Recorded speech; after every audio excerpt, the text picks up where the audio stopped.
इस वीडियो में हम जानकारी लेंगे पंचकर्म के बारे में। क्या है पंचकर्म और क्यों करवाना चाहिए। पंच मतलब पांच और कर्म मतलब कोई भी क्रिया है। शरीर को शुद्ध करने के लिए आयुर्वेद में 5 अलग अलग तरीके की क्रियाएं बताई गई है।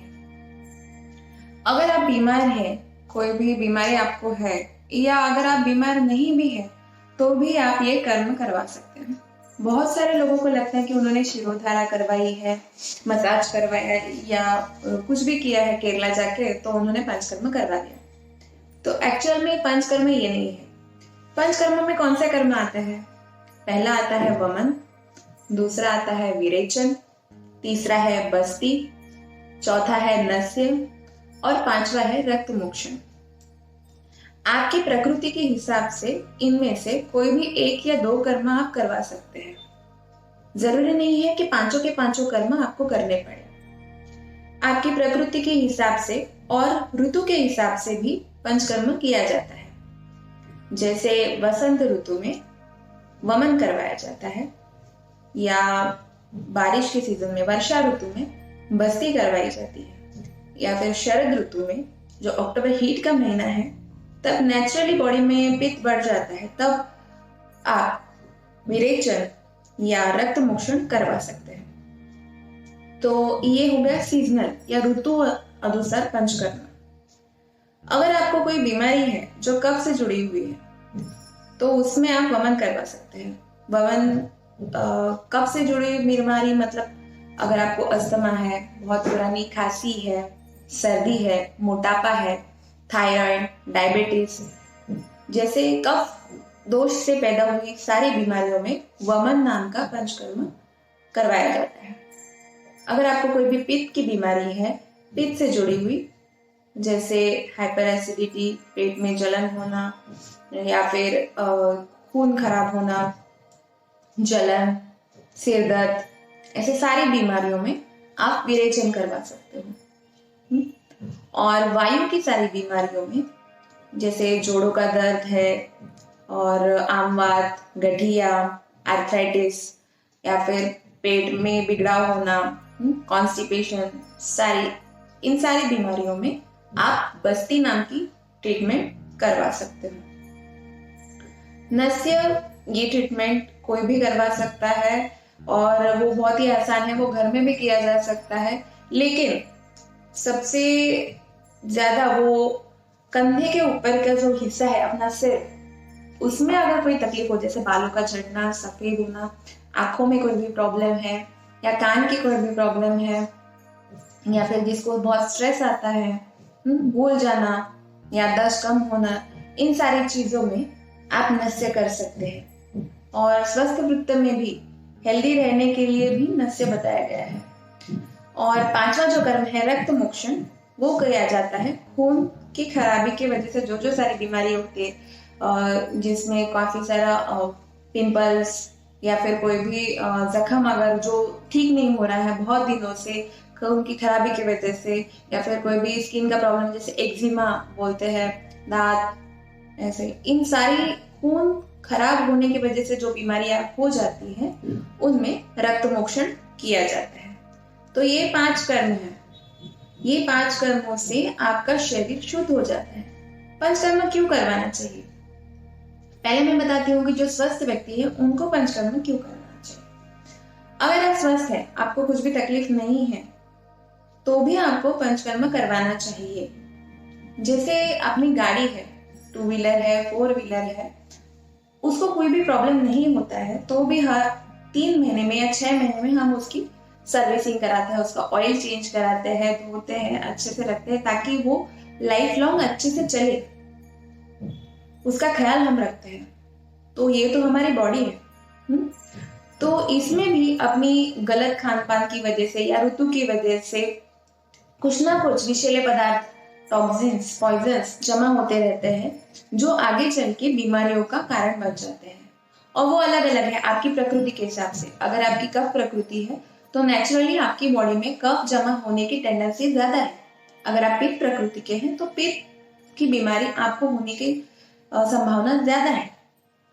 तो इस वजह से जब जब वो ऋतु आता है, जैसे सर्दी के बाद जो वसंत ऋतु आता है, तब सर्दी में जमा हुआ कफ सूरज की गर्मी की वजह से वसंत ऋतु में पिघल जाता है और कफ प्रकृति वाले लोगों को कफ की ज्यादा तकलीफ वो सीजन में होती है। तो उस सीजन में अगर आपने कफ का जो पंचकर्म है, वमन जिसको हम बोलते हैं, अगर वो करवाया तो आगे पूरा साल आपको कोई भी कफ की बीमारी नहीं होगी और एक आपकी बॉडी की सर्विसिंग जैसे हो जाएगी।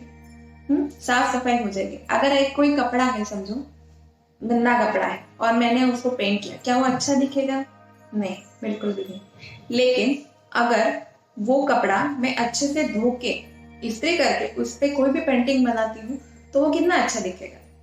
वैसे ही अपनी बॉडी है, अगर हम उसका शुद्धिकरण करते हैं तो वो नए से तैयार हो जाती है, नए से अपने काम करने लगती है, अंदरूनी साफ सफाई हो जाती है। हाँ, बहुत सारे लोग जिनको आदत है कि पानी पी के, नमक वाला पानी पी के उल्टी करते हैं या फिर लूज मोशंस की दवाई देते हैं। इसमें क्या होता है कि सिर्फ अपनी आंत और ऊपरी हिस्सा वो साफ होता है, लेकिन जो विषैले पदार्थ है वो पूरे बॉडी में फैले हुए हैं। आपकी स्किन में है, आपकी खून में है, आपकी हड्डियों में है, उनका क्या?